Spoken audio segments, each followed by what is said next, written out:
Proviso. Shall we pack it back on? No. I'll draw us all to attention. I'm just going to read out the statements for the board meetings. So this meeting is being recorded and will be on Middletown Council YouTube page. The aim is that decision making should be transparent and in the public domain, which will involve more of our community and local democracy. By being in this council chamber, you are consenting to being recorded and for your image to be added to YouTube. The images and sound may be used for training purposes. Any views expressed are the speaker's own and do not necessarily reflect the view of Middletown Council. Please view the guidance on recording in public meetings policy if you require more information. Okay. So we'll just start the agenda then. So welcome to the meeting. Item 43, any apologies and approval for any substitute members. Councillor Adam Parks is, has sent an apology, I understand, and I am substituting for Adam tonight. Not any other apologies? Councillor Birdley and Hawke. Thank you. Any declarations of interest? So declarations of pecuniary interests and dispensations? Nope. We're going to talk about change in the new year. I need to declare. Okay. Thank you. That friend's coming. And any other interest? I think that'd be another interest though, yeah. But any other interests? No. Okay. So I'm just going to sign the minutes of the town and community meeting held on Tuesday, the 21st of October. It's been through town council. Just a show of hands if you're happy for me to do that. Yeah. Okay.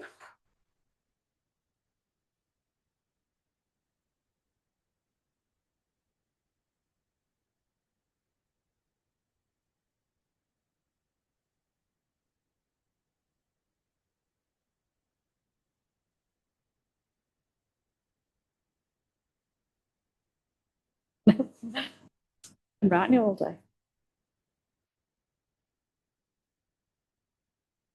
Very much. To receive the notes of the events working meeting held on Wednesday, the 15th of October. Have we received those? Any comments to make? No? Oh, Councillor Harvey. I'm sorry, I'll just propose this. We need to propose those. Okay, thank you. Okay. Second to them. Councillor Yates. To receive the notes of the events working group held on the 4th of November. Proposer. Because I did the meeting, I wasn't on the first meeting. Tim chaired the first one, I chaired the second one. That's what I'm saying. Councillor Rogers, anyone else? Well, someone else the second. Councillor Garvey, thank you. And to receive the notes from the Biddulph Works Together meeting held on the 5th of November. Does anyone want to? They've gone through town council. Okay. We're quite happy to move them. Yeah, thank you very much. Seconder to move them. Councillor Garvey. Did only seconders tonight. That's all those done. Yeah, Charlie. Councillor Smith. I don't necessarily do maths horizon, but just as I've not been able to attend the events working group, we did discuss that the Christmas light switch on, we try and provide a quiet space for families to watch that's away from the crowds, and we discussed maybe being able to use the chamber. Can we? Well, can I bring that in 46B, because that would come into that. Is that all right? Thank you. Okay then, shall we move on to item 46A, please? Yes, thank you very much. So to confirm the content of for the business breakfast, so that's on Thursday, the 4th of December, from 8 in the morning till 10. The idea is that this week it's on social media already. It's in the Biddulph Times. It's in the kind of Christmas Chronicle advert that will come out next week. So it's in the kind of usual places. Posters will go up, and then we will hand deliver invites to businesses on the high street and surrounding area. So in the first instance, it would be helpful for me if we could have some volunteers to take some of those letters round. Ready? If we kind of give you a zone so you don't have to walk miles and miles, that would be really nice. Thank you. I will. But do you want to take names now and then? I do. So I'll let Sarah go around the room and see who we've got. Put your hands up again. Don't think she was that fast. She's brilliant, but not quite that. Okay. 2 volunteers then. Yeah, got loads of volunteers. That's brilliant. 2 letters each. Yeah, 2 letters each. Brilliant. So we'll sort out some zones for you, so it's not so onerous. It'll be a letter that will go out to everybody to invite them to come along. really it's an opportunity to kind of meet the council. So as many of you who could be there on that morning, that would be marvellous. And to discuss any issues with us, meet each other, to obviously have breakfast. I invited staff small as district council. They struggle with capacity because most of their officers who work within the kind of business and regen teams are based Glossop way. So actually to ask them to come to Biddulph for 8 o'clock in the morning is too much to make that work. I'm also in discussions with the Staffordshire Business Chamber to ask them to come.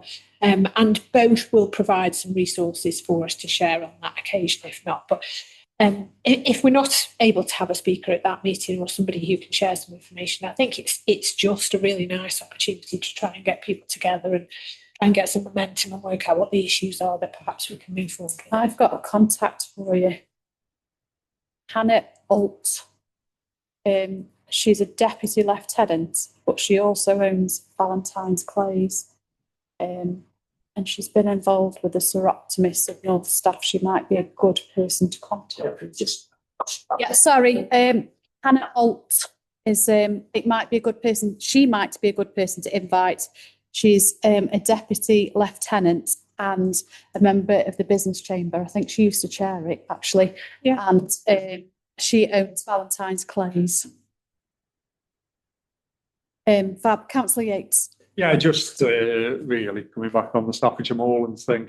The last time we had a business breakfast, it coincided with quite a large amount of UK share prosperity funding, which isn't the case at this moment in time. I should think as well, one of the things Staffordshire Moorlands would do with their very limited remit when it comes to business and whatever is they probably scratch their head on what to be able to say. You know what I mean? The main thing is the regeneration, which we're seeing. We've got a couple of potential sites in the local plan, which are for business and economic growth, but they're currently not too far down the line at the moment. Thank you, Councillor Smith. Please invite PCSOs to come along. I think it would be a good opportunity for all businesses to approach with any concerns that they've got. Councillor Gordon. So as I was saying, just perhaps we should actually, rather than the PCSOs, see if we can get the inspector over. Well, we can ask. See what happens. Thank you. Anyone else? No. Okay. Next item then. Is it on that? Sorry, just on that one. Is there any information we can gather regards the Biddulph Business Chambers, what was, in order to maybe have a bit of a chat with people attending as to whether we can use it as a vehicle to push that along? We do contact me with more information or an initial meeting or something. Absolutely. I think ideally it would be the catalyst for something further. That's what we've tried to do in the past. Maybe if we can take the email addresses of definitely. interested in forming a newly formed business chamber, and what that involves. Absolutely. Thank you. B then, Christmas lights. I'm going to defer to Jodie if that's all right. That's I'll fine. keep in. Yeah. And just to let you know, everything is obviously on track for the 29th, the switch on. So you'll see we've started the lights today. So that's going on this week. The Christmas tree will be delivered this week to here and Biddulph Moor. All is fine for the fair and the market. We've been kindly given some power by On Tap and Sophia's and the pub over the road. We'll have plenty of free activities for children and families. So there's face painting, lucky dips, tattoos, craft activities, things like that. All that will be free. The ladies from the Biddulph Local People's Group are going to do hot chocolate and mince pies just for a donation. So that's fine. We'll order some extra food for when they're queuing to see Santa, which obviously is free too. And yeah, so all taken care of nicely. Ali. Yeah. Apologies, just what I touched on before, just providing a bit of a space. We discussed a couple of possible locations for people who've got children who might be kind of sensitive in terms of like sensory overload, etc., that they could have a quiet space to be able to watch the light switch on away from the hustle and bustle of being right in it, and just give some parents a bit of reassurance that they can attend the event. They don't have to stay away because they know the child's going to be quite overstimulated by it. So just wondered if we'd have any further thoughts about that. I think, this is what I think, tell me if I'm wrong, that the reason why we couldn't do it last year is because we didn't have any volunteers. Is that the same again? So if we could get some volunteers together, could we have an area up here? Would it be as simple as that or not? Yeah, absolutely. It's as simple as that. But everyone who volunteers kind of for the event itself kind of is out on the street. So if we wanted to have a designated area, we would need to find extra volunteers who could kind of police this area up here, really. Otherwise, you get lots and lots of people. To do that. With that in mind, when we get the part done, could we keep a couple of windows with Higher up. viewing space? Yep. Yeah. It probably needs to be more than just you volunteering. Yeah, So if you can, I'm in the kitchen. Yeah, you're in the kitchen. Councillor Wood. Councillor Wood. Councillor Yates. What about some of the more active send parents? Would they, you know, if somebody, councillor did the door, so to speak, and they actually supervised inside? I mean, Holly's Children. yeah, well, they used to take them into groups, aren't they, and helping supervising groups. It's just a thought, because that would be available responsible adults who had the knowledge of what they're dealing with. Well, can we leave Charlie to work on that? And if we can get some if Charlie can leave that responsibility up to you, if you can find some volunteers, then is the answer yeah? Is that what we're saying? Absolutely. It's just the volunteer issue. That's all it is. But can we also make it clear that this room has to be pretty dark to make the turning on of the lights effective? So if there are young people who would struggle with that, then this might not be the right space for them, and we need to think about somewhere else. And they need to be supervised. Yeah, they absolutely need to be supervised. And some kind of probably pass system booking before the light switch on. I think that would be helpful. Otherwise, there's quite a lot of people potentially in one room, isn't there? So we could have like a cap. So if we were to say 3 volunteers, 3 volunteers, and then how many people does this room? Do you know off the top of your head? We can sort this out after, but if we can get a number of people in this room, and then as some kind of system where there's 30, say for example 30 places, 30 people, we get 30 people and that's it. Sorry, there's not enough room, but we've done what we can, sort of thing. Do that. Yeah? Yeah. Okay, thanks. Councillor Rogers. Yeah, Councillor Smith, where is that? Remember about the viewing area on the, when we're putting the artwork on the windows here. Yeah, Mike. Can I ask, did any parents ask last year for this area? Yeah. Yeah. Any other points on Christmas lights? Yeah. That's the point. But I think we've got enough volunteers, including yourself, for the kitchens, haven't we, on that night? Pardon? Do we need any more volunteers for the kitchen on that night? We've got enough already. Yeah, good. Yeah. Volunteering for that one. I'll be out there with the. Yeah.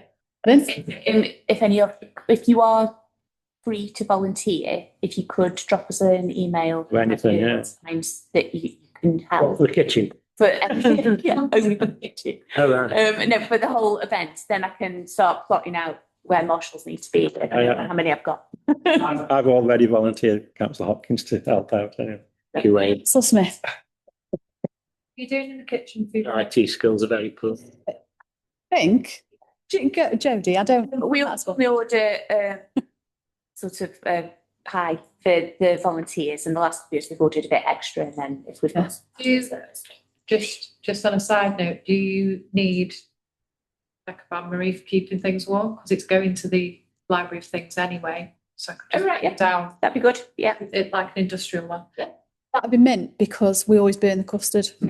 It's on a ring and it'd be much better in a warmer. Yeah. So yes, thanks. Worse than the burnt slots. Already put in the dessert order with you, Mum. Thank you, Charlie. No burnt custard this year. Right, anything else on the light switch on? No? No. Marvellous, thank you. Family party. Yes, so I've been working with Mandy from the Family Hub. She very much wanted to offer families the opportunity to have a bit of a Christmas party. Obviously, the Family Hub is a great venue, but it's not kind of party ready, whereas Town Hall obviously is. So we're looking at Saturday, the 13th of December, probably 10 till 1, something like that. And it would be under the banner of the Biddulph Works Together project. So families would have to book in. There'd be a very minimal cost to that. And those who are eligible for the free passes via the Family Hub would be able to use them. And they would get food and a gift. And Mandy's organised a magician, and we'll get a face painter and all that kind of stuff. Santa. Yeah. So we've got some really nice things planned. And as I say, it's under the kind of Biddulph Works Together. 1 o'clock till. Well, 10 till 1, I think, is the 10 till working. Sorry, Yeah. So they can kind of do some activities in the morning and then dance. Yeah. Do you want volunteers? I do want Yeah, put me volunteers. I down wanted for to that let you one know then. that's what we were working on. It's a partnership, as I say. It's lots of people involved. The more the merrier in terms of kind of people coming along to assist with the management of small people. Yeah, put me down for that. Thank you. yeah. Yes. Anything, anyone, any comments on that? Yeah, Charlie. It was just before we go off the subject of Christmas, did you also need volunteers for sorting out the presents and things like that? Yes. What day have we got for that now? Tuesdays. We've boosted the present appeal on Facebook this week. There's posters around the place, and that's again in the Chronicle for their Christmas edition.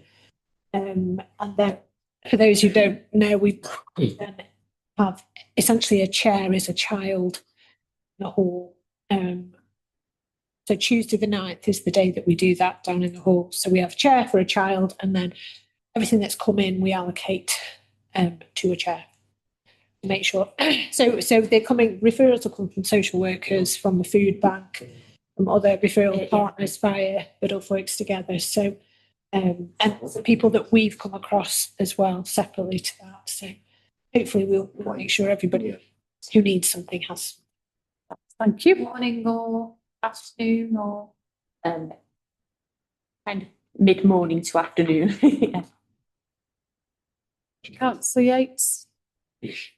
Councillor Yates. Yeah, just, I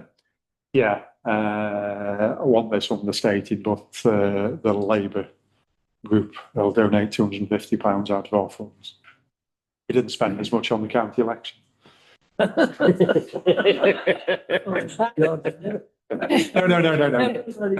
That's really helpful because there are always It gives you, certain age groups. So boys 14 to 18. We always really struggle because it's hard to. yeah, just to put any clarification on that, we feel that was better than prejudging what was required. Yeah. So if you can email me an appropriate bank account, I'll send that money over to you. Thank you. Post haste. Thank you. Joking about account. No. D. Yeah. Item D, update on the Chinese New Year event. So we're going to tag team this a bit as well, but just as a reminder, we've had an allocation from UK Shared Prosperity Fund to pay for this as well. We're also having some conversations with Outside Arts. So obviously they provided us with the fabulous dragon that we had last year. So my hope is that they will provide us with that again, but something else as well. But Jodie has booked things. So February the 14th, 11 till 2 on High Street, with the wet weather plan to come inside. Yes. Yes, 11 till 2. We have the Birmingham Chinese line dancers coming.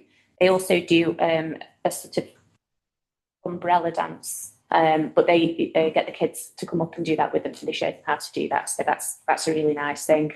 We have got, as part of the Manchester University, they're doing Chinese calligraphy, so you can come and have a go at your name. So that's really lovely.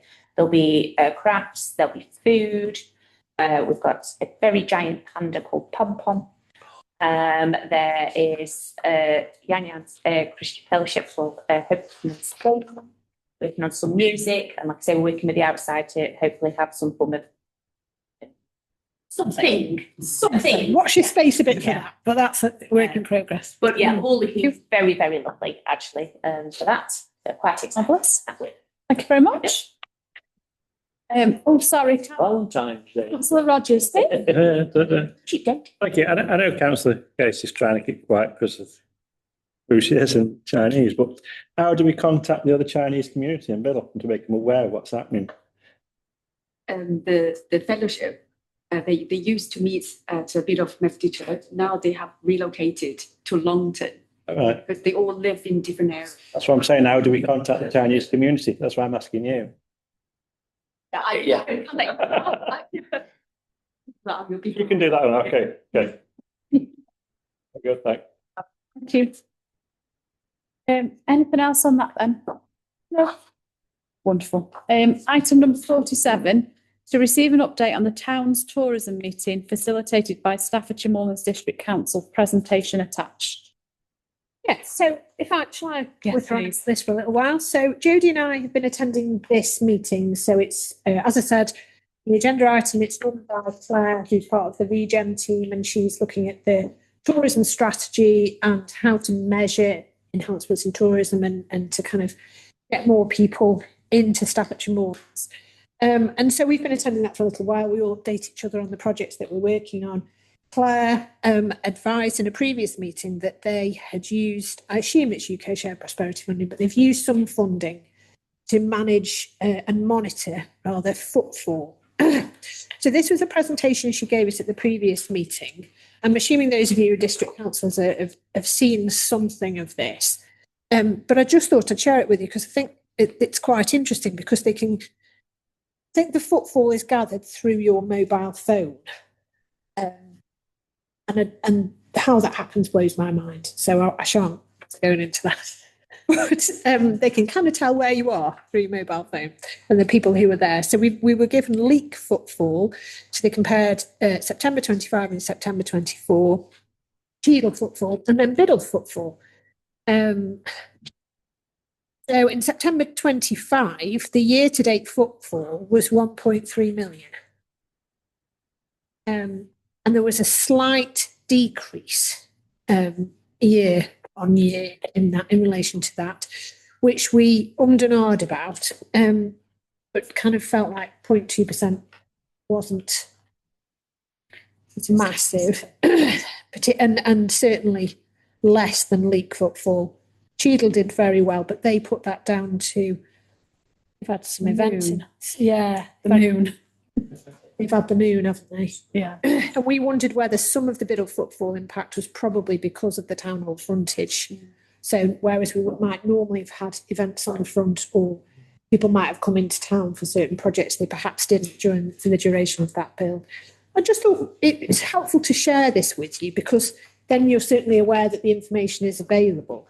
There was all sorts of data provided, and there seems to be a project ongoing to increase the number of accommodation options that we've offered. So I'm quite keen to keep a little eye on that in terms of whether there's any involvement for the Biddle with regards to that.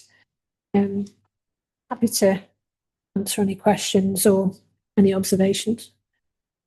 Anyone? Councillor Yates.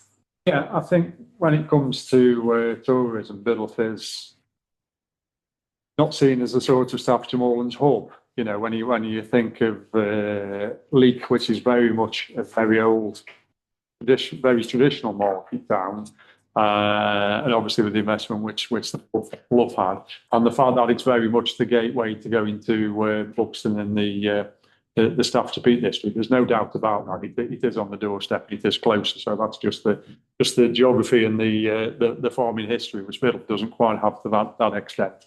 And then there's Alton Towers as well, and then there's Churnick Valley related to the Alton Towers. And there's the Peak District itself. So in those contexts, you'd expect tourism to be skewed in a staycation point of view towards the east. However, I've always sort of advocated, and I think, you know, the fact that to a greater or lesser extent, Biddulph Hall has been brought into Biddulph's community much more so than it has for decades and decades and decades and decades. I mean, so many people, myself included, have actually said over the last couple of, we've never ever been before. This place is fantastic, and we are, you know, Artisan Market have sponsored a number of events there, including the Festival of Brilliance.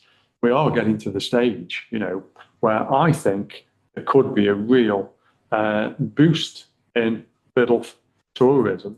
The head of the Trent project, okay, that might be, you know, a couple of years or so down the line, but that will be a driver for putting Biddulph very much on the map as a destination to start. We've got 2 fantastic country parks, which I think are undersold. Never mind Biddulph Grange Gardens itself, where we've always had that issue about people just go to Biddulph Grange and go. And that, you know, and obviously with Mountcop Castle and Biddulph Alleyway with sustainable travel and whatever, we have got a story to sell. And I think what we need to do, I know we used to have a tourism committee. I'm not proposing we have a new committee, so to speak, but I think, you know, starting to put together a series of demands on Staffordshire Moorlands and whoever follows Staffordshire Moorlands in a couple of years' time to make sure that all those individual jewels are actually joined together. Thank you. Is there anyone else? Yeah, Councillor Jackson. Yeah, I think for my time on the district council, I was always very, very critical about Staffordshire Moorlands' tourism strategy. Biddulph did not get a fair share at all. He spent an absolute fortune on leaflets. Biddulph hardly got a mention because of some of the things you've picked up on. That I'm glad now are being picked up on.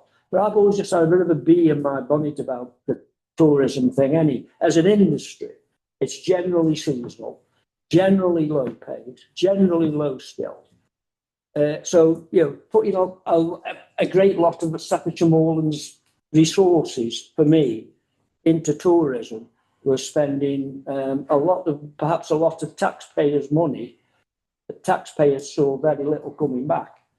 You know, some of the businesses certainly did, but those businesses did not necessarily put into that same sort of pot in the same way that ordinary people in Biddulph did. So I was always quite critical, and I'm really pleased now that a lot of these things are being picked up on. I do remember one meeting I went to, and Biddulph Sniper's the Cool area, the reserve.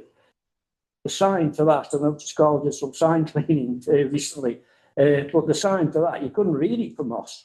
For years and years and years and years, the right turn going up Millay Road, up that end, was, you know, you couldn't, children play around, you couldn't actually see the sign for that. And there was a lovely park up there that's now gone to rack and ruin.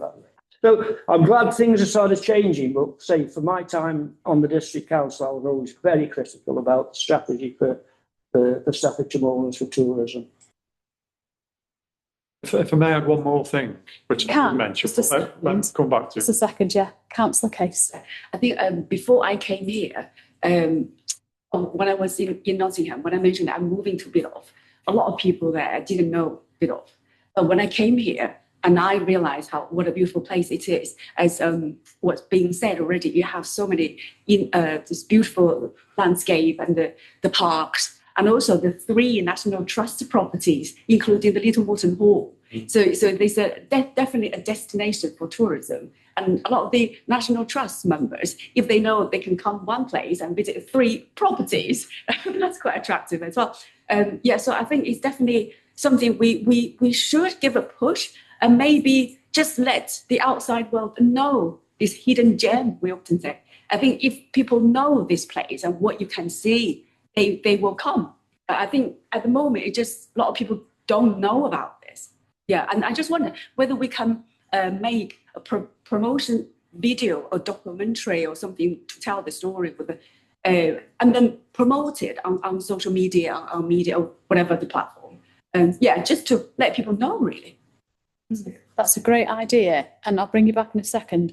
And something to involve young people. Maybe there could be a competition about how many hits a young person. So if the council are responsible, or could be the young people making the video, And then we share it out and we could have like, you know, how many hits can you get on this via your YouTube channel? Yeah, that's We could do something like that and involve young people, yeah. Because they know how to use that stuff. No offence to us here, but they're the experts on it. Councillor Yates. Yeah, I just going to add the one thing which Biddulph has lagged behind, and it's principally for the reasons which I've said, is overnight accommodation, which is tourism accommodation. And I think it's always been seen that there hasn't been enough of an offer for people to make that leap. I mean, Airbnb has made it a little bit easier to do that, you know, for relatively small businesses to start doing that. But that is, if you compare that with the area around Alton Towers and the Churnick Valley and certainly the Peak District and certainly Leek, Biddulph is a very, very poor relation. And possibly because it's squeezed on one side with Stoke-on-Trent, where there is obviously a lot of hotels if you want to go there, and Conlington itself, which isn't too far down the road, has got lots of accommodation. But you really need people, if you're going to get the spend within the town, i.e., you know, people nipping in and buying sandwiches or whatever and getting a drink and then going out in the evening, you really need to have that accommodation as well. We are improving, but Staffordshire Moorlands are, I forget what the actual term is, but it's like a fast track system to assist people who are interested. So they are, you know, the tourism officers over at Staffordshire Moorlands are very keen to hear people who've got potential for accommodation to see if they can actually help them to get it over the line and get it literally on the map. And I think that's important. That's important as well. I'm just going to give a big shout, and I've got no kind of, I'm not after a free drink, but I'm just going to give a big shout out to the Oak. Yeah. I think they've made a huge difference. And I know that people that have stayed there have come over and used the local bars and all that kind of stuff. They've made a massive difference to tourism economy in the town, including my relatives that have stayed there. Councillor Jackson. On the tourism headline data, just looking through the section that's about employment, and it's got there the number of full-time equivalent jobs supported by tourism-related activities, both direct and indirect, that grew by 1.5%. So the definition between direct and indirect, I can see somebody pressing a button at Alton Towers is direct, and perhaps somebody running a B&B as indirect. But that's direct. So, well, what's indirect? That's what I'm struggling with. Is what is indirect? A cafe, which would have been there ordinarily, but has increased the amount of people who it employs because it's getting seasonal influx of visitors. And how did you get that number, apart from plucking it out of the air? Business rates. Yeah. This Scheme data. Sorry? I'm not really sure what STEAM data is. That's what it You is. don't have to fill it in, but I think that's what it is. So they've been trying to encourage as many organisations that provide those sorts of services to complete this STEAM data. I assume STEAM is an acronym, I don't know, but it's Still makes some. Information really. So Yates. One of the things which is really important is that if you go back a decade or a couple of decades, then generally speaking, the tourism season in the UK was, unless you were a capital city, was very, very tight. You could go to any let's go talk about a traditional seaside place. You could go to Blackpool on the 14th of July and it was basically empty. Come the 17th of July, when school started to close, it was absolutely rammed. It lasted for 6 weeks and then it died again until they switched the illuminations on, and that's why they have the illuminations. Because the demographic and also the shift on who's got the money has moved over to the older people, yeah, and there's plenty of us around here in that situation, you now find that these places are much, the drop is far, far, far less. And most places you go, which would be traditionally considered out of season, are generally quite busy and active, far more so than a decade or 2 decades. And part of that is the shift in demographics. There's more old folk, and partly because the old folk haven't got mortgages and I've got a lot more disposable income. Anything else to add on that? No. Right. Thank you. So there's a couple of actions there, I think. So we'll move on then. Item 48 is the response to the current County Council Library consultation And this is a town council response we're after, isn't it? Yeah. So can I ask the question, do we form a response by filling in the questionnaire, or do we just write to them and say this is our response? I think personally, I think a mixture of both. I think we'll have to complete the questionnaire, but I think there'll be the opportunity on there to say who's completing it. Okay. But if there are any issues we want to bring forward that are not necessarily included in the questionnaire, I think we can write something. Okay.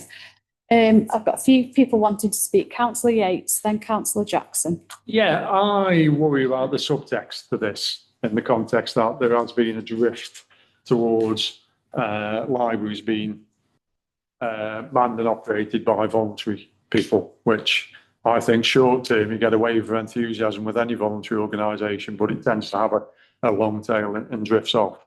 I personally, as a grandparent, I've had my eyes open to how much of a community hub, never mind a library, Biddulph Library is.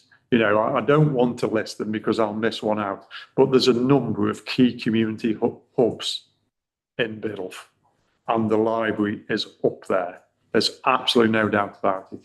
And libraries aren't places where you go in on your tiptoes very quietly, you sit and read a book or a newspaper and you take one out and you doff your cap and you disappear. They are thriving community centres and hubs, and that is a reflection on the quality of the paid staff who are there. And that, in a town the size of Biddulph, with, you know, a lot of young people who, you know, and a lot of young parents who've got a need for a safe place and an interesting place to go, that must be maintained at all costs. And I worry about the subtext of things like this. I understand there was a programme for a significant investment, including putting a public toilet in the library, which would have given that step up, change and boost. So I think it's incumbent on everybody, and everybody who's listening to this, and hopefully we've reported in the Chronicle as well, that everybody fills in that questionnaire and, you know, champions up a fabulous community asset, which people really do use. We want it enhancing, not diminishing. That's not taking away, you know, anything from volunteers, but you need that anchor of full-time professional staff driving the place forward. Thank you for that. Based on those comments, now we'll come to the other speakers in a second. I've filled it in, and the questions are loaded. Yeah. Loaded, especially towards, from my personal point of view, especially towards, what do you have a free few hours that you volunteer in your local library? It's so unbelievably loaded. We know where it's going. I don't propose tonight that we sit here with Sarah and go through it question by question. I think what Sarah and her team will be able to do from the discussion we're going to have tonight is have enough notes to be able to make a judgment to fill in that questionnaire on behalf of the council. But acknowledging the facts, and I'm glad other people agree that it's absolutely loaded. So thank you for that. Councillor Jackson, then I've got Mr. Mayor. Yeah, I filled it in about 3 or 4 weeks ago now, and I got the same impression as you. A lot of these questions are loaded. I think you've got to fill it in and ask yourself on every question, is there an alternative to this question? Yeah. And it's not easy, you know, if people filling these things in, it's not necessarily easy. You might be filling it in, thinking, I'll tick what they want to hear or whatever. So I'd implore everybody to actually fill it in with that in mind. And I think one of the things that sort of I picked up on the Biddulph Works Together group, incredible volunteers that we've got around that table, that do way over and above you know, what a normal person would do to help the charities that they work for, or the organisations that they work for, providing all the services that they do.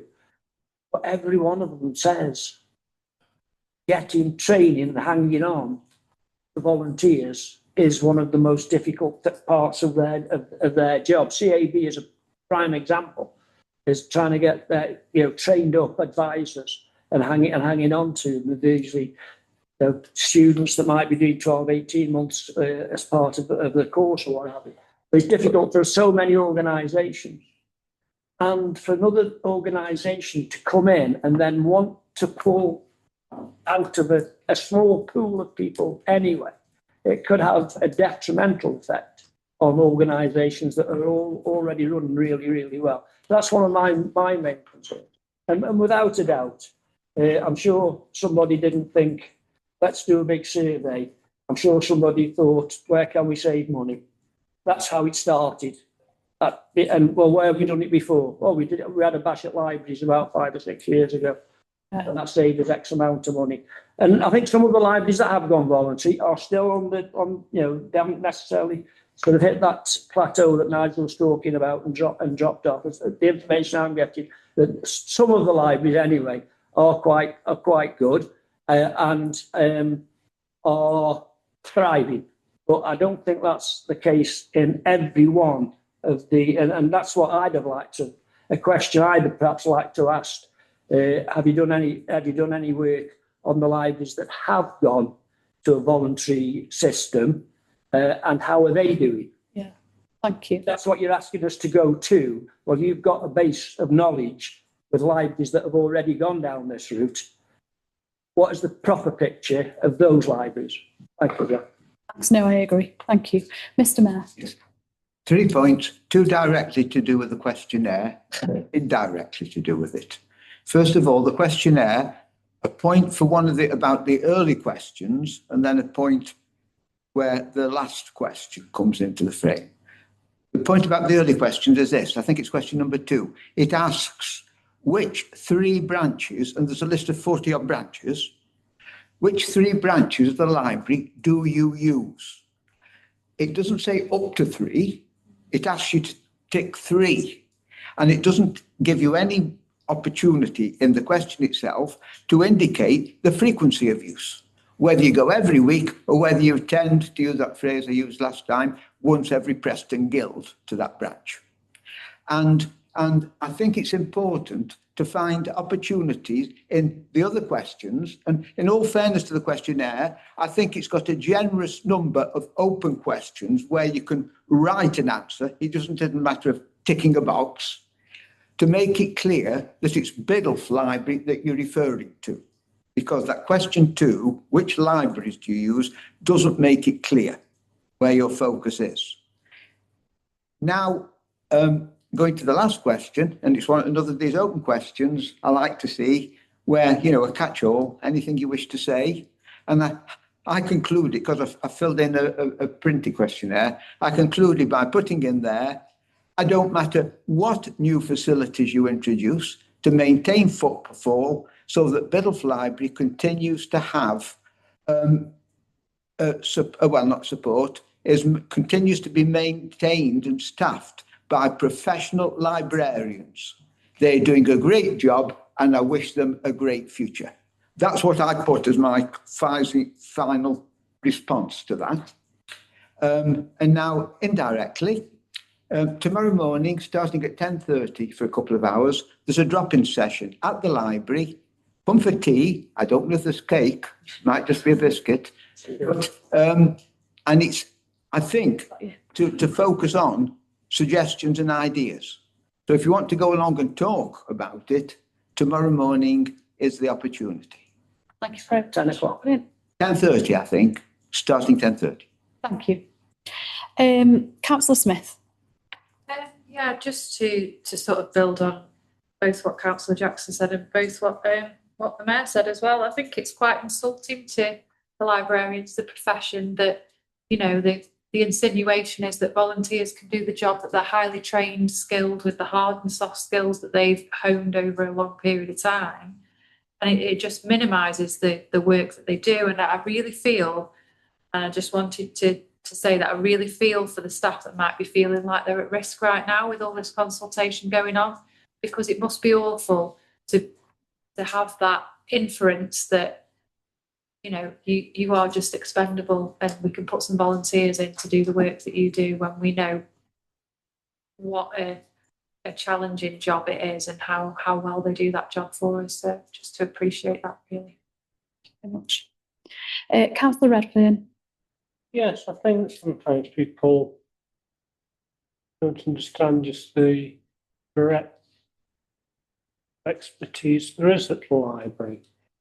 I recently had occasion to be having a conversation with somebody who's coming up to retirement, who wanted a bus pass and didn't know how to go about it.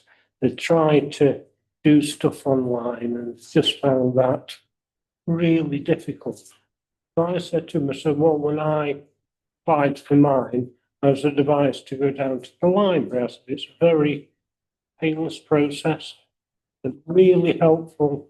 Takes about 3 minutes to do it, and your bus pass comes through in about 2 weeks. So that person then went down to the library and rang me back just to say how much she'd appreciated the advice of going down there and just how friendly the staff were down there. And it's that type of thing that we'd risk losing if we lose our professional librarians.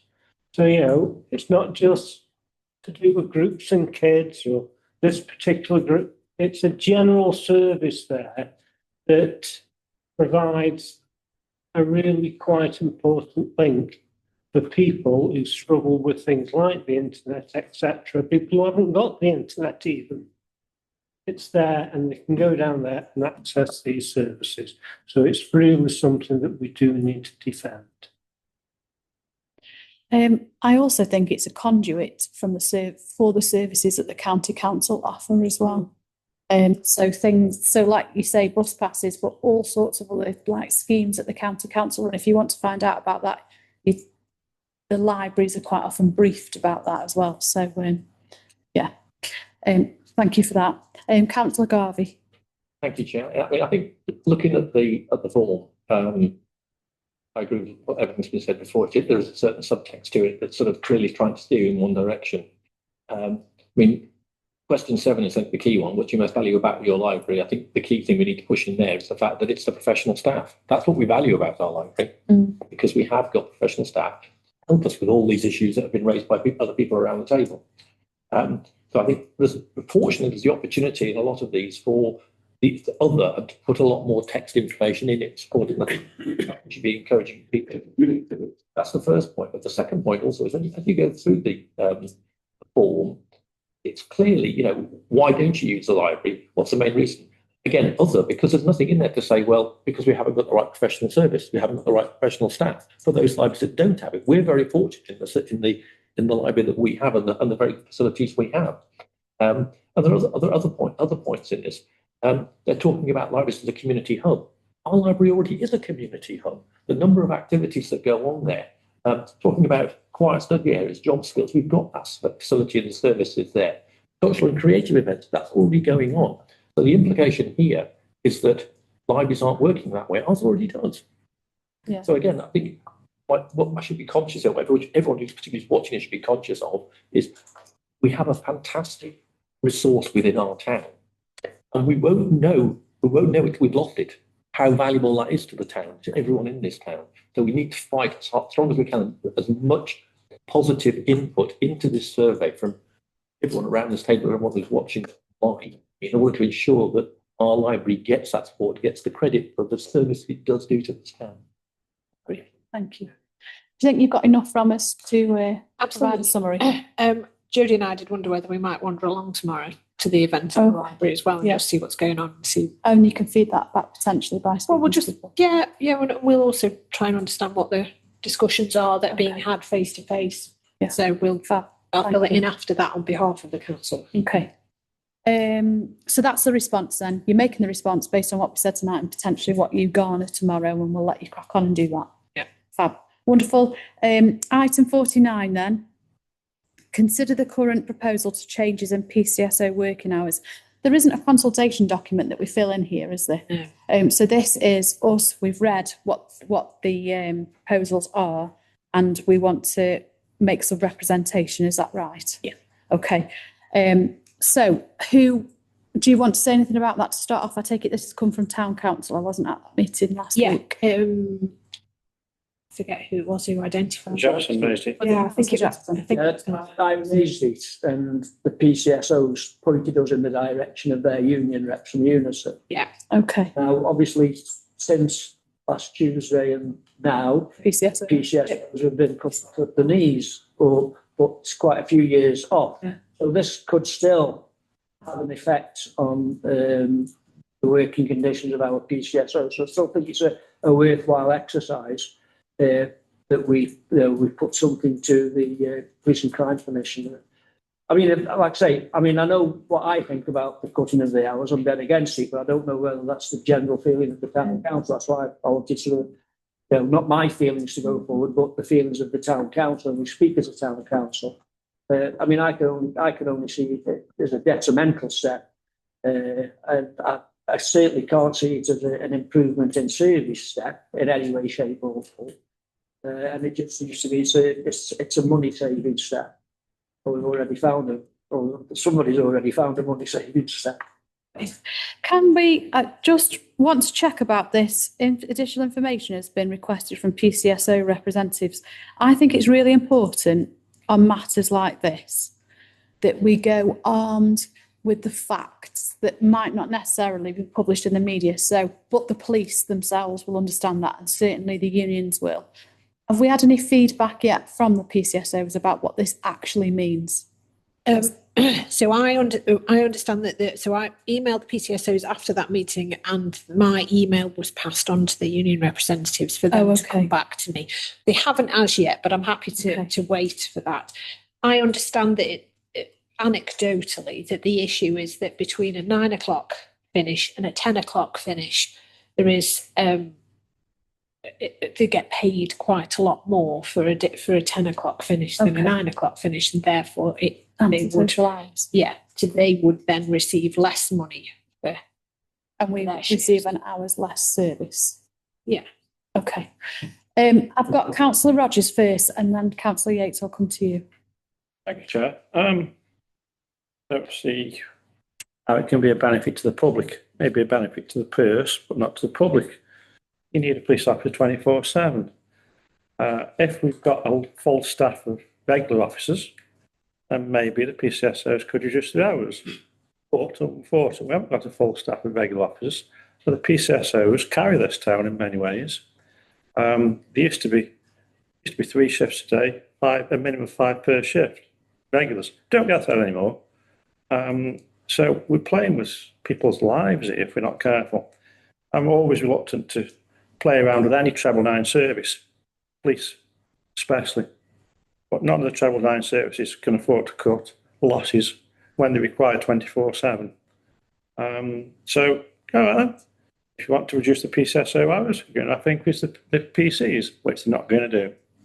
So it's a massive problem, I'm afraid, for the community, not just for town council, but for the community. Thank you, Chair. Thank you. Councillor Yates and Councillor Smith. Yes, I think Councillor Rogers has got a very important point there. I believe when PCSOs first introduced, it was an evolution from the special constables, which there was an awful lot of special constables, and as a consequence of a lot of special constables actually moved over to become PCSOs, and now there's much fewer special constables available, and there's PCSOs, and then there's regular officers. And generally speaking, they did sort of daytime patrols more than shift patrols. But the move has been, when the PCSOs come through that door, apart from us knowing, which we obviously do, and apart from a badge, they look like regular police officers now, and effectively, de facto, take on the roles and responsibilities of regular police officers. Even though they got less powers, they are very much embedded and involved, far more so than I think was originally envisaged when the role was introduced. So in some respects, I mean, I don't know what the pathway is to convert the PCSO to a fully fledged police officer, whether it's sort of almost like an apprenticeship to get there, whether any of them or all of them or any of them want to do that. I don't know. But yeah, in the absence of regular police officers, which we don't have, when's the last time we saw 1 or 2 police officers patrolling the high street in the evening? And Sunday I saw. Perhaps when we were specials, it was Operation Overkill because we weren't allowed to cross the road. There was that many of us. Times have changed. But when do you see any of them? That reassurance which they give, it's just too responsive. But coming back to what Councillor Jackson was saying, it's quite easy to look up. Because there's fewer antisocial hours, it affects the shift pay. Now, whether the shift pay is paid per shift, which is what when I worked in industry, we used to do, if you were on 2 till 10, you were paid for the whole 2 till 10 shift, you had an allowance, or whether it's individual hours. But the union, Unison, are saying that it can amount to a cut of up to 14% of their salary, which sounds alarmist, and up to is always a very vague thing. But the force acknowledge that it will anecdotally save £700,000 a year. So the two figures seem to correlate with one another.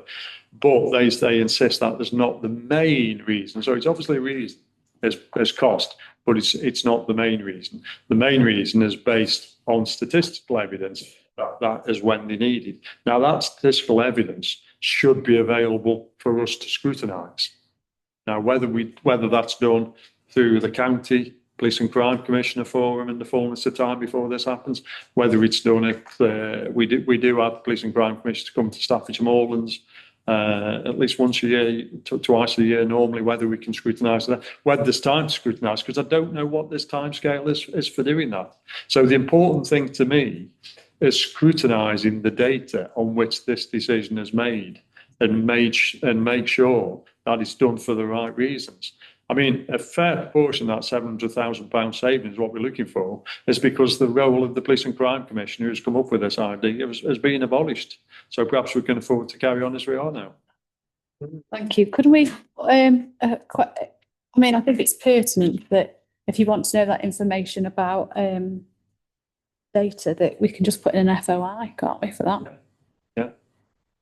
Okay. So can I propose, am I allowed to propose? Can I propose that we put in an FOI to find out what that data is and it's sent to us? Point of information on that, the data could well be already in the public domain, so you may get an answer to say the data is in the public domain, because the way that they report things. But it would be interesting, so I would phrase a freedom of information request, say that if this data is currently available, could you please direct us to where it is available so it can be analysed? Yeah, great. Yeah, do we know when the cut-off date is for this consultation? No, at the moment, it seems to have been end of October when it was, the idea was mooted to start with, I think. So I assume there's a week or two left on it. Sorry, Chair. Yeah. John, I'll come in. Is it the same point as council? Yeah, is it about the FOI? No. So we'll bring Charlie and then I'll go to Councillor Jackson. But first, I agree with Councillor Yates. So let's just box that bit off before we travel any further. Are we going to ask for this FOI or not? We need a seconder. So second is Councillor Garvey. Councillor Yates proposed because he changed my thing. Only with that caveat. Yeah. You don't want an answer which blocks Yeah. you want it. All in favour? Okay, and then Councillor Smith. Yeah, it was on that point. So just the actual article about this on Staffordshire Police, very much on what Councillor Yates was saying, that we're proposing a small change to some of our PCSO shifts patterns, moving them from end time 10 p.m. to 9 p.m. This is an evidence-based step to align our resources with the needs of the community. And I was just going to reiterate that we should have sight of that evidence, what that entails. Yeah. And what is there a significant decrease in the amount of criminal activity between 9 and 10 p.m? To me, that would seem like it would be a very busy time. Like an invite. So yeah, it was just to reiterate that, and I would be in favour of an FOI. Councillor Jackson. Yeah, when I asked the question PCSO, I came back with talk to our union rep.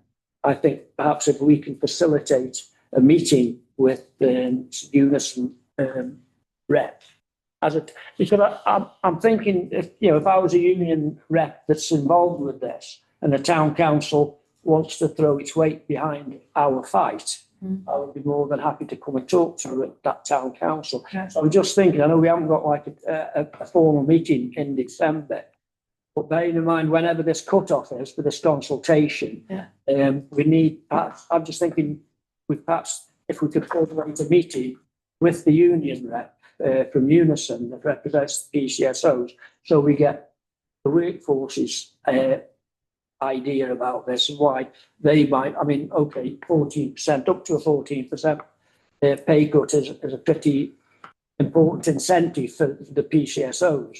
But also, I mean, from our point of view, it's perhaps less about the amount of money they're losing, apart from what it does to morale with those people.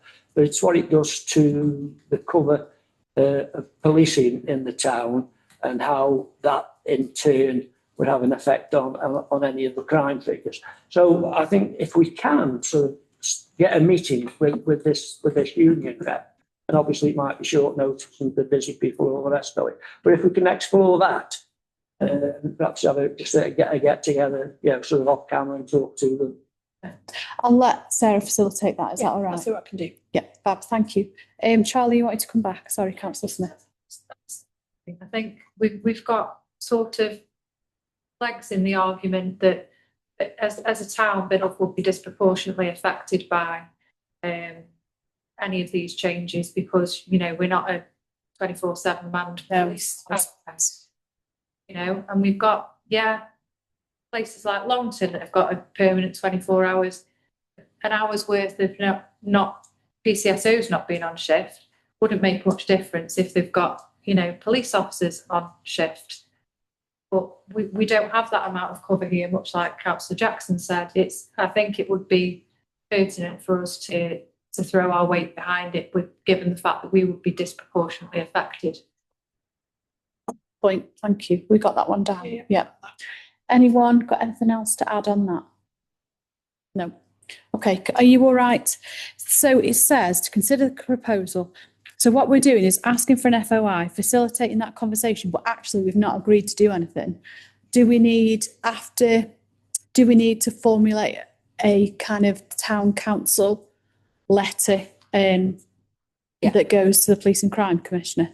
Are you proposing that, Councillor Yates? Well, it's just really added to that. It's difficult. I mean, because the thing is, what you need to do is you need to qualify the evidence base, because at the end of the day, you know, you have to respect the position of the Police and Crime Commissioner and say that he has, you know, he's got all the information to bear, and he's got limited resources, and he needs to put those limited resources where they most needed. And if there's an evidence base to do that, then that sort of tempers, in some respects, what you can do. It then becomes, you know, a sort of issue on fairness and notice and this, that and the other. Because if that actually has a tangible improvement on the reduction of antisocial behaviour of whatever form and things, then perhaps there's a degree of justification, and then it becomes down to, you know, the terms and conditions and how that affects things, and how petty the money saving is. So is that really a relevant thing?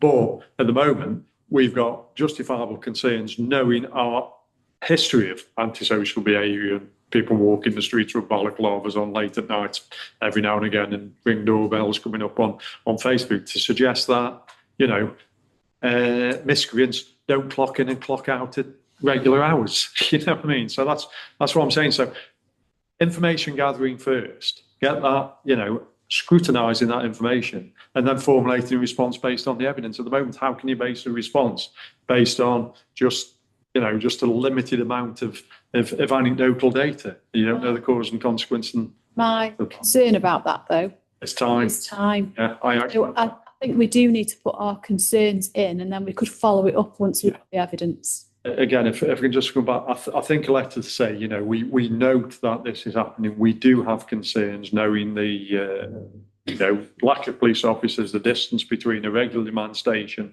and, you know, blah, blah, blah, blah, blah. Can't conduct the letter, no. You know, we would like a reassurance that, you know, and the right to come back once we've had more, the response and more information. Yeah, so let's propose then to get it formalised so Sarah can action it. Second. An initial letter, and then potential, once we've gathered further information, a follow-up, but an initial letter to start with. So Councillor Yates is proposing that. Who's going to second? Councillor Smith. All in favour of that? Fab, that's carried. Thank you. And then Councillor Rogers wanted to come back in. I think this is a lot. Very quick at this time as well, but I'd like to know the feelings of the other main two towns in the Moorlands, Cheadle and Leek. So it's not little old Biddulph and Little Moon, it's the Moorlands in general, I would say. I would agree with you there, and I think that's probably the role of the district council to do that. I mean, Cheadle will do their own, hopefully, and Leek will do their own, but the role to bring that voice together is not Middle Town I Council. think it should have more weight if it's a statement from the Moorlands. So yeah, Ordinarily, that would be a letter which could go in email format to Councillor Corley, Bill Corley, who's a cabinet member for communities. However, he is currently on medical leave. So I would suggest, given the urgency, that you send an email to the leader, Councillor Glenhill, Mike Glenhill, just to say, the town council has raised the concerns. What is this along the lines of what is Staffordshire Moorlands' response and in consideration to this? I would say that's not a town council job. I think that's a district council job. Yeah, but we're talking as a town council, and you're on about as a town council. So just asking what the district council has done. No, I'm not asking. Okay. Councillor Rogers said you'd be interested to know what the other two towns were doing, and I said that's the role of the district council to find out what the other two towns are doing, not Middle Town Council. I don't know what. I don't think there's any harm in us writing the letter to start with and sending it to Councillor Gladhill and just saying, this is for your information. Then he can do as he pleases with that then, can't he? Yeah. Okay. That's necessarily request him to do anything. Councillor Corley would coordinate a pretty quick response. Yeah. Make sure that. So we're copying Councillor Gladhill in then? Yeah. Okay. Councillor Garvey. No, so I was just saying that we do need to send something. So there's a proposal over there, right, in a second, whatever. But we think we've already agreed that just copying the letter. Yeah. Okay. Anything else on that then? Well, I did say that was the last speaker, so no, there isn't. Okay. Right. So final item before we go into confidential is to consider any projects for 26-27 and potential budget requirements. So this is everything that falls under the umbrella of community. Yep. Right. Thank you. Two speakers then, Councillor Yates and Councillor Jackson. Yeah, there's two things. One is we've always talked about the aspiration for a change in place in Biddulph, which comes under this committee. And one of the buildings which was identified was we done the toilet block upon the main car park, but there was difficulties with separating the leases between the car park and the toilet and whatever. I think the mood music, shall we say, at the district has changed somewhat because of the impending local government reorganisation and the fact that there's a lot of loose ends need tidying up, and obviously any redundant building is a loose end. So I understand that they would be minded to work on the separation of those two entities so that we could have a separate lease, if required, for that toilet block. And I am also confident that funding could be found at the district to actually convert it into a change in place. Thank you. And secondly, I'd like some kind of aspiration to activate the bus hub, and I'll leave it at that. Thank you. So the next person was Councillor Jackson, and I've got Councillor. Yeah, I think the most important things with this is to be realistic with what finances we've actually got to actually do these things, and then prioritise some of the aspirations. I know we haven't set the budget for next year yet, and that's going to have a bearing on it. But we must have some sort of idea of what sort of headroom that we've got when everything that we've got to pay out has been paid out, and what sort of money we'd have sort of left to actually put into these into any of these things that we'd like to see done. Technically, I don't think under this committee, but we've still got the Amy thing that's on the shelf, which we obviously as a town haven't got the money for. But following the accident that happened at Wharf Road the other day, and there was a lot of comments about the one-way system, which was part of what we were looking at with Amy. Because I understand the stumbling block with that was sort of the entrance to Saxon Tyres, the bottom end, if it's one way going that way, and also the entrance of at the back of B&M. That was the big stumbling block. I'm not saying that cannot be engineered out, but I think that's one of the issues that we've got with that. And it's a mega, I can't remember the exact figure, but it was way out of our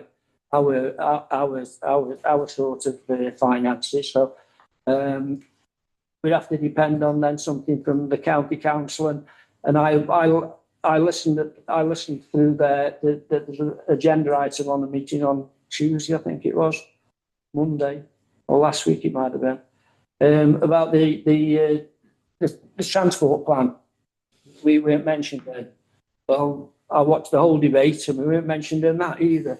And I went to the paperwork, and the only thing in all of the paperwork about our response was we were a respondent. Doesn't say anything about what we'd actually responded. So how much interest either the officers or the elected members have actually had and looked at what we said is another thing. So sorry I've moved away from this committee, but I still think it's an aspiration of this town council to look at this, the transport system within the high street. Yeah. And we won't do it without county council money or government money. Thank you. I've got Councillor Smith. Yeah, these are more sort of ideas for events based on sort of national observances, really. So I would like us to try and have a targeted sort of event towards Women's History Month for March and International Women's Day, 2026. I know Councillor Salters has, in conjunction with the Town Council, has organised events before for that, just to kind of put that on the radar. And the other one that I really wanted us to have a look at was April the 2nd is World Autism Awareness Day, and I know we had aspirations of looking at some autism awareness training. That's great. And I think that would link in really quite nicely, and we could do a lot of social media around that, which doesn't necessarily cost us a great deal of money. But definitely there's a lot of, let's say, negative media at the moment about children with differences, and I think that we should be getting behind. There's a lot of children in Biddulph that have got neurodiversity and that have got differences, and we should be celebrating that and looking to support them how we can. Councillor Rogers. Just coming very briefly on to what Councillor Jackson was saying about this, about making Southview one way. Not sure if you're aware, but there's 2 serious incidents in Wharf Road on Friday where the road was closed twice at different times of the day. And both incidents, making Southview would not have changed those situations over those 2 incidents. It's not the be all and end all making Southview one way. Those 2 accidents would still have happened if Southview was one way. So it's more than that to be looked at. Thank you. Thank you. Anything else on events for next year? Come on, have we got any other ideas? I'll tell you what I've got. We talked. Oh, go on, Jim. We talked a while ago about hiring at the visitor centre, being able to hire some kind of all-terrain buggy. Oh yeah. So people sometimes don't have access to funding. What? Hiring an all-terrain buggy, so Right. someone with mobility difficulties. I mean, it might be a temporary mobility difficulty because they've done their Achilles tendon or something, so you wouldn't want to shell out on something that was quite expensive. So hiring something like that to get someone around Biddulph Grange. The paths I spoke, well, there's a couple of paths that were designed to be wheelchair friendly. Whether they still are, I'm not entirely sure. But certainly with an all-terrain buggy, I think having a bit of a focus on that down there is a small project that could make a big difference to people potentially.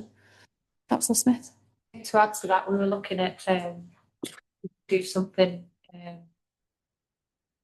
as part of the chain reaction project for adapted bikes.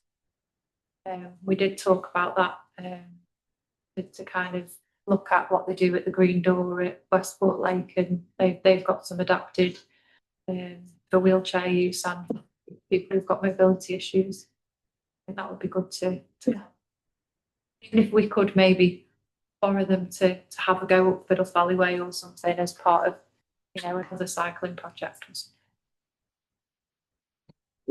Anything else for next? Yeah, I have.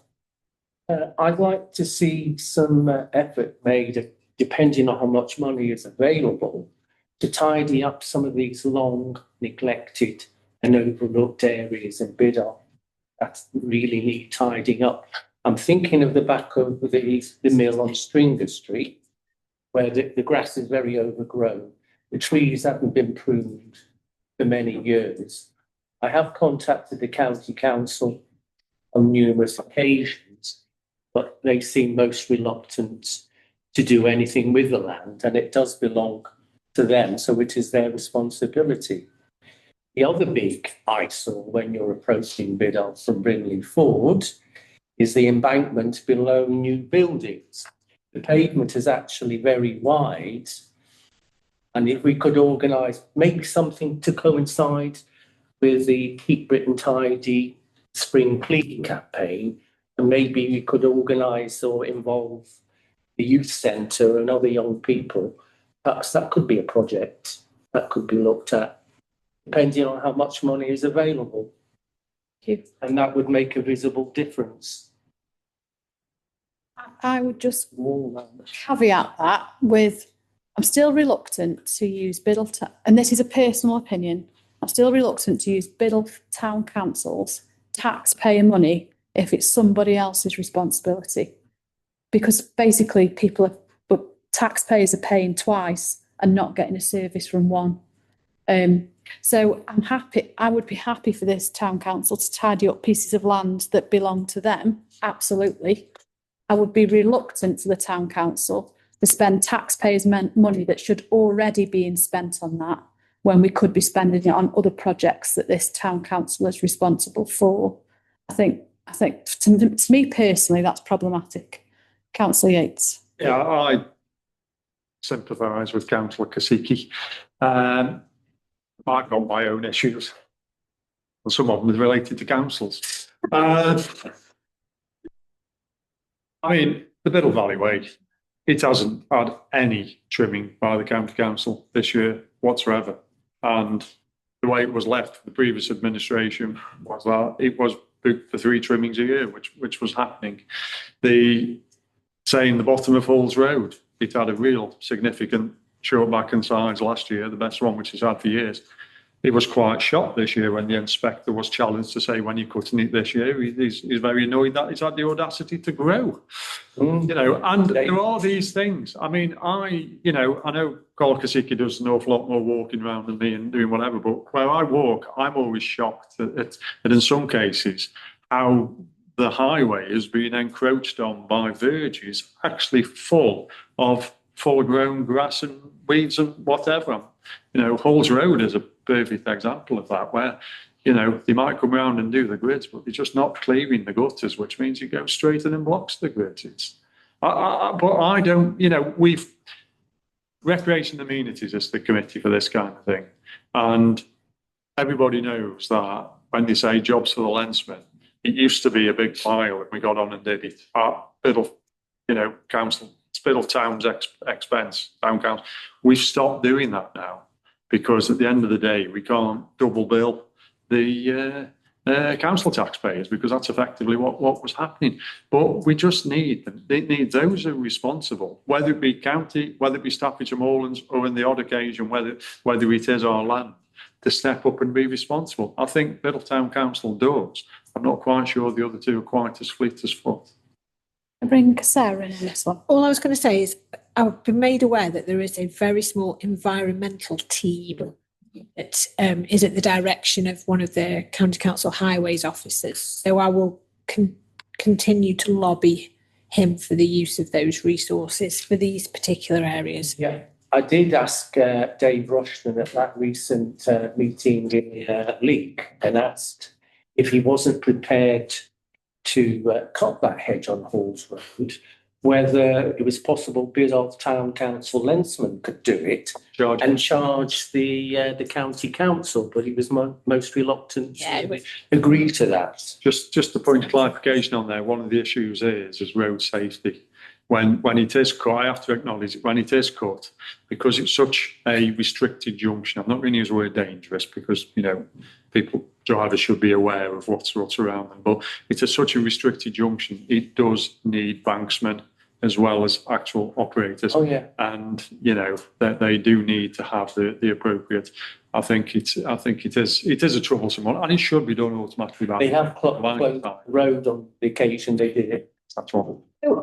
we do. So, Kasiki, I think there would be an appetite to, if you notice any town council owned spaces that you feel that would be tarting up, I think there'd be an appetite for the town council to do that if you notice something that we've not done it. But I don't think we'd be willing to take on other people's land for jobs that they should be doing. Depends on whether we want. We can lobby though. Ambition to improve the appearance of the town of areas that have long been neglected. So we can do that through lobbying, but in terms of what this committee is going to do, it's not the right committee. It's recreation and amenities that would those pieces of work that you're on about would go through, and it's a very good idea to lobby. But in terms of a budget, we're thinking about budgeting the agenda item as a potential budget.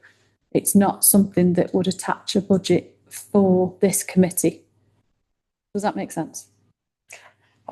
Councillor Red. Oh, go on. I was going to say, how about if when we're talking about a different events, how about if we do try to do more next year around the spring clean campaign? Yeah. Because actually, We got in the way last time.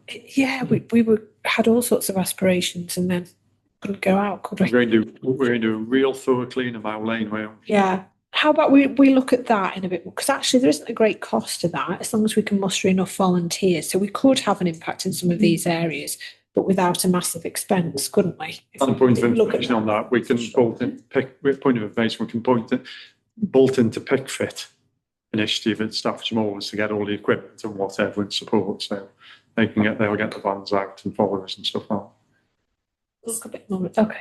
Thank you. Councillor Redfern. Yeah, I just wanted to double check. I mean, I know we've got a confidential act with the library of things. Have we put like a maintenance budget into that already? Because obviously this equipment we've got over a period of time is going to go sooner or later. So have we actually factored that into what we might need to do? Yes, albeit that's a bit of an unknown, because whilst there are warranties on all sorts of items, you don't know necessarily how long they will last. But there's a very small membership fee, and also a very, very small rental fee as well, which will go separately into a pot, which we can then, as and when we need to purchase a new item, we can use that pot specifically for that. The scheme is run mostly by volunteers. So there isn't a kind of overhead for that element of it. But yeah, there's a very small kind of dribble of money going into that pot for replacement items. At any time in the future we wanted to expand offer that proves to be popular. It's a bit of a bite and see type of thing. I'm sure it will be popular. Should it not be sensible to say perhaps put a small sum aside to actually expand our offer on that, depending upon the sort of demand we see? Yes, I think that's a good idea. Yes. Okay. Can I ask that if there's any other items you think of, that you pass them on to Sarah so it helps her when she's setting budgets and planning for next year, if that's all right. Councillor Rogers. Just a quick one, Dementia one, Manchester one. Is Yeah. that in budgeted? Oh yeah. Not at the moment, but there's potential that building wasn't appropriate. I know, yeah, just. Yeah. I'm not planning about particularly the building, but the principle of the idea. We could put an allocation to. I was wondering whether that would come out of the grant fund, but our grant fund is already overstretched. We'll think about that. Okay, thank you. Where we put them. Right, then we'll move on. So we'll close the meeting now and move to the confidential item. So